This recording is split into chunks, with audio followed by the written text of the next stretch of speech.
کرد عیسیٰ لاب عیشاں را کے این دائے مست و کم نہ گردت از زمین. کرد عیسیٰ، عیسیٰ علیہ السلام نے ان کو کیا کیا؟ لابے. لابے کا مطلب ہے نرمی سے کہنا، نرمی سے کوئی بات کہنا. عیسیٰ علیہ السلام نے ان کو نرمی سے سمجھایا، ٹھیک ہے نا. although Jesus entreated them softly, advised them leniently, softly. ان کو نرمی سے سمجھایا، پیار سے سمجھایا. اشارہ کہ ای دائم است، this is lasting, this is forever, یہ ہمیشہ کے لیے ہے، یہ رہے گا، یہ ختم نہیں ہوگا. وہ کم نہ گردت از زمین، اور زمین سے یہ کم نہیں ہوگا. It will not fall short from the earth, یہ زمین سے کم نہیں ہوگا، یہ رہے گا. تم اس کو جتنا استعمال کرتے ہو کرو، باقی غریبوں فقیروں کو کھلاؤ، مسکینوں پہ خرچ کرو. مگر جناب وہ کہاں سننے والے تھے. یہ وہی قوم تھی بے ادب، اس میں بے ادب لوگ تھے، تو انہوں نے وہی کیا، حرص و آز میں پڑے. اور جیسا کہ اللہ پاک کا فرمان ہے وما من دابۃ فی الارض الا علی اللہ رزقھا، یہ سب لوگوں کے لیے فرمایا کہ کوئی بھی زمین پہ چلنے والا جاندار ذی حیات مخلوق ایسی نہیں ہے جس کے رزق کا ذمہ اللہ نے اپنے اوپر نہ لے لیا. حدیث شریف میں آتا ہے تم اگر پرندوں جیسا بھی توکل کرو نا تو تم کبھی بھوکے نہ رہو. دیکھو کیسے صبح بھوکے پیٹ نکلتے ہیں اور شام کو بھر کے واپس آتے ہیں. تو رزق کا عجیب معاملہ ہے. کیسے وہ چھوٹے چھوٹے کیڑے حشرات جن کو کہتے ہیں نکلتے ہیں، کھاتے پیتے ہیں، چرتے چکتے ہیں اور واپس اپنے بلوں میں چلے جاتے ہیں. اور کتنے ہیں، کہاں کہاں ہیں، سمندروں میں اور کہاں کہاں غاروں میں. اور یہ جو لاوا پکتا ہے نا جو پہاڑوں میں، آگ کا لاوا، اس میں بھی میں نے کہیں پڑھا تھا کہ اندر جو گئے ہیں نا اس کے لاوے کے اندر جہاں پہ وہ غار بنے ہوئے ہوتے ہیں جہاں سے وہ نکلتا ہے مادہ، تو وہاں جا کے جو دیکھا ہے تو وہاں بھی ذی حیات نظر آئے، ایسی مخلوق کے جو اس میں ہی زندہ رہتے، اس کو بھی رزق مل رہا ہے. اور ہر ایک کے رزق کا بالکل الگ نظام ہے. کہتے ہیں کوے کا جو بچہ پیدا ہوتا ہے تو کوا اپنے بچے کو کھلاتا نہیں ہے، کوا خود بڑا حریص ہے. تو وہ اللہ نے اس کو اس طرح پیدا کیا ہوتا ہے کہ وہ سرخ انگارے کی طرح ہوتا ہے. جب پیدا ہوتا ہے تو سرخ انگارے کی طرح ہوتا ہے. تو اب جو کیڑے مکوڑے ہوتے ہیں، پروانے، وہ سمجھتے ہیں کہ یہ آگ کا کوئی شعلہ ہے، تو وہ اس کے اوپر گر رہے ہوتے ہیں اور وہ ان کو اپنی خوراک بناتا رہتا ہے. اس طرح وہ اس کو رزق ملتا رہتا ہے. تو دیکھیں اس کے لیے اس طرح کا انتظام ہے. تو اس طرح پتہ نہیں کہ اس کے کیا کیا انتظام قدرت کے ہیں. بڑی مچھلیاں ویسے تو چھوٹی مچھلیوں کو کھا جاتی ہیں، ان کا رزق یہی ہے. سمندر میں بڑی مچھلیاں چھوٹی مچھلیوں کو کھا جاتی ہیں، لیکن ان چھوٹی مچھلیوں کو اس نے جو رزق عطا فرمایا وہ بھی اس کی قدرت کی ایک شان ہے کہ اسی بڑی مچھلی کے اندر گھس کے وہاں سے اپنا رزق نکالتی ہیں.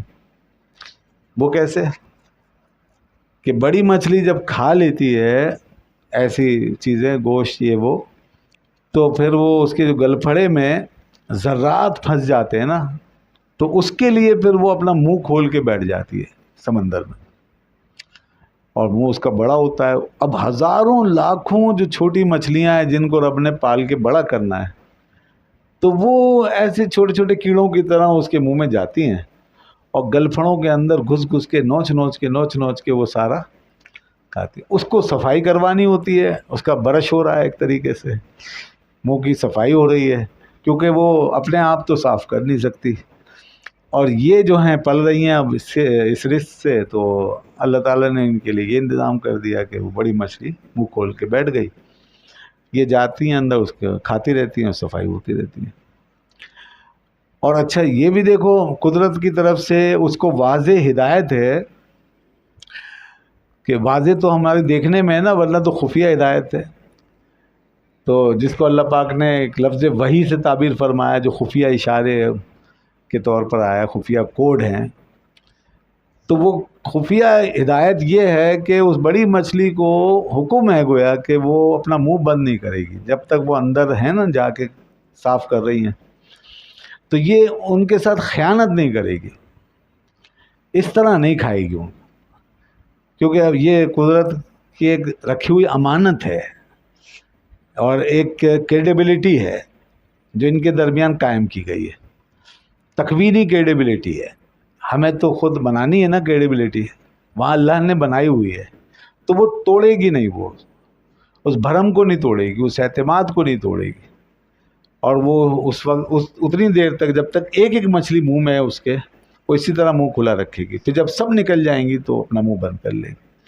ہاں اس کے بعد پھر شکار کرے، جب اسے ضرورت ہے تو جا کے پکڑ کے کھائے کھلے میدان میں، لیکن ایسے اعتماد کو نہیں توڑے گی. یہ صرف انسان ہی کا کام ہے جو اعتماد اپنا توڑتا ہے، توڑواتا ہے اور دھوکہ دیتا ہے. تو یہ نظام ہے اللہ کا، اس طرح رزق اس نے تقسیم کیا. درختوں کو اس انداز سے دیا کہ وہ جیسے ان کی حالت ہے کہ چل پھر تو سکتے نہیں، تو رزق ان کا جڑوں میں آ جاتا ہے. دیکھیں اب میں تقسیم کار بتاؤں ذرا. درخت کھڑا ہے، اس کا رزق خود آ رہا ہے، دھوپ چاہیے اسے وہ خود آ رہی ہے، پانی چاہیے وہ خود آ رہا ہے، نیچے زمین کی تہہ سے آ رہا ہے، اس کو کہیں نہیں جانا، اس کو وہیں ملے گا. اس کے بعد زندگی شروع ہوتی ہے چھوٹے چھوٹے حشرات سے.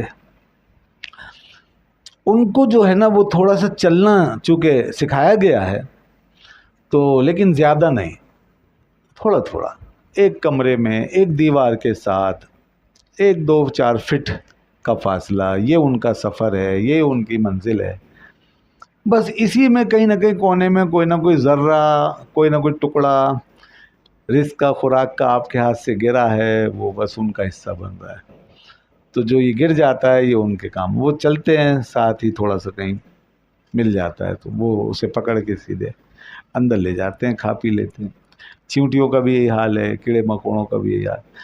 تو ان کو درختوں سے ذرا اوپر لے جا کے دیا نا، جتنی سکت اور ہمت تھی اس کے مطابق.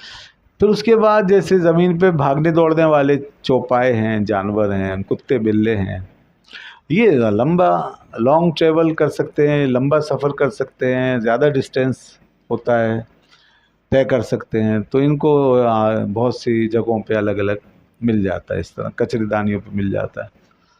اس کے بعد دیکھیں پرندے ہیں، ان کو اور زیادہ فضا میں گھومنے کا، لمبی فضا کو طے کرنے کی صلاحیت ہے ان میں. تو لہذا ان کو 2-4 بستیوں میں یا شہر میں پورے کہیں نہ کہیں رزق ان کا مل جاتا ہے. سب کا رزق اس طرح ہے. اب انسان کی جب بات آتی ہے تو انسان کو اس طرح زمین پہ ڈال کے وہ نہیں دیتا کہ انسان بھی ایسے ہی جا کر کے کہیں نہ کہیں سے اٹھائے اور کھائے. انسان کو اللہ نے عقل دی ہے، تو اس لیے اس کا رزق جو ہے وہ مختلف علوم میں، فنون میں، پیشوں میں، ہنروں میں، اور اسی طرح زمین کی گہرائیوں میں، فضاؤں میں اور سمندروں میں اس طرح رکھ دیا ہے کہ جس کو آپ اپنے علم یا فن سے یا ہنر سے نکال کر باہر لے آئیں اور پھر آپ اس کو کھائیں، اور پورا ایک نظام بنا کے پھر اس کو آپ کھائیں اور کھلائیں لوگوں کو. تو اس انسان کو یہ چیز دی، اور انسان کے لیے یہ بات باعث تذلیل ہے. یعنی کوئی بھی مخلوق جو ہے نا، دیکھو اپنے اسٹینڈرڈ سے نیچے آ کے رزق کی طلبگار نہیں بنتی، کیونکہ ہر مخلوق کو یہ پتہ ہے کہ میرا یہ مقام نہیں ہے. یعنی اگر کیڑے مکوڑے جو ہیں یہ سوچیں بھائی درختوں کی طرح میں بھی ہم بھی کھڑے رہیں، پڑے رہیں، مل جائے گا، نہیں، وہ یہ نہیں کریں گے. اور اسی طرح جو بلی، کتے ایسے جانور ہیں، وہ اگر کیڑے مکوڑوں کی طرح کسی 1-2 فٹ کے فاصلے میں اپنے آپ کو معصور کر لیں اور نہ چلیں پھریں تو وہ ہی بھوکے مر جائیں گے. پرندے اگر نہ اڑیں، نہ گھومیں، گشت نہ کریں، فضا میں چکر نہ لگائیں، تو ان کا بھی یہی حال ہوگا. یہ کبھی ایسا نہیں کرتے، اور اپنے جو جتنی ان میں استطاعت ہے اس کو ضرور بروئے کال لاتے. انسان کا معاملہ عجیب ہے. انسان چاہتا ہے کہ مجھے کتے بلوں کی طرح ملے رزق. یہ کتنی بڑی ذلت ہے انسان کے کہ وہ کتے بلوں کی طرح جو ہے وہ رزق پر راضی ہے، کیڑے مکوڑوں کی طرح رزق کھانے پہ راضی ہے، اور حقیر جانوروں کی طرح لوگوں کے سے رزق مل جائے، پڑا ہوا مل جائے، کہیں سے اٹھا کے کھا لوں، کہیں سے کسی کا، بلکہ اس سے بھی آگے یہ کہ چھین کے کھا لوں. نہ حق کھا لوں کسی کا، چاہے میرا حق ہو نہ ہو. انسان کا حال یہ ہے بھائی. تو انسان اسی لیے بدترین حالت میں بھی جاتا ہے اور بہترین حالت میں بھی جاتا ہے. تو یہ انسان کا امتحان ہے، جس کو فرمایا کہ وَنَفْسٍ وَمَا سَوَّاهَا فَأَلْهَمَهَا فُجُورَهَا وَتَقْوَاهَا. ایک بلندی کا راستہ، ایک پستی کا راستہ ہے. فَهَدَيْنَاهُ النَّجْدَيْنِ اما شاکرا و اما کفورا. تو شاکر کا مطلب کیا ہے؟ اپنی صلاحیتوں کو بروئے کا لا کر اس کی قدر کر کے پھر اس کے مطابق کوشش کرنا، اور پھر جو نتائج حاصل ہوں کامیابی، اس پہ رب کا شکر کرنا اور اسے رب کی طرف سے کامیابی سمجھنا. یہ شاکر ہے. وہ شخص شاکر نہیں ہے جو بیٹھا ہوا منہ کھول کے کہ کہیں سے آگے کوئی منہ میں ڈالے گا اور بھلے ہاتھ میں تسبیح لے کے الحمدللہ الحمدللہ جو ہے وہ چل رہی ہے. یہ بظاہر شکر تو ہو رہا ہے، مگر یہ شکر زبانی جمع خرچ سے زیادہ حیثیت نہیں رکھتا، کیونکہ منہ کھول کے بیٹھا ہے اور لوگوں کی کا منتظر ہے کہ کوئی لا کے ڈالے گا اس ذلت کے ساتھ. تو یہ شکر نہیں ہے. شکر یہ ہے کہ آپ اپنی جو کوشش ہے وہ بھی کریں اور اپنی تمام توانائی خرچ کریں.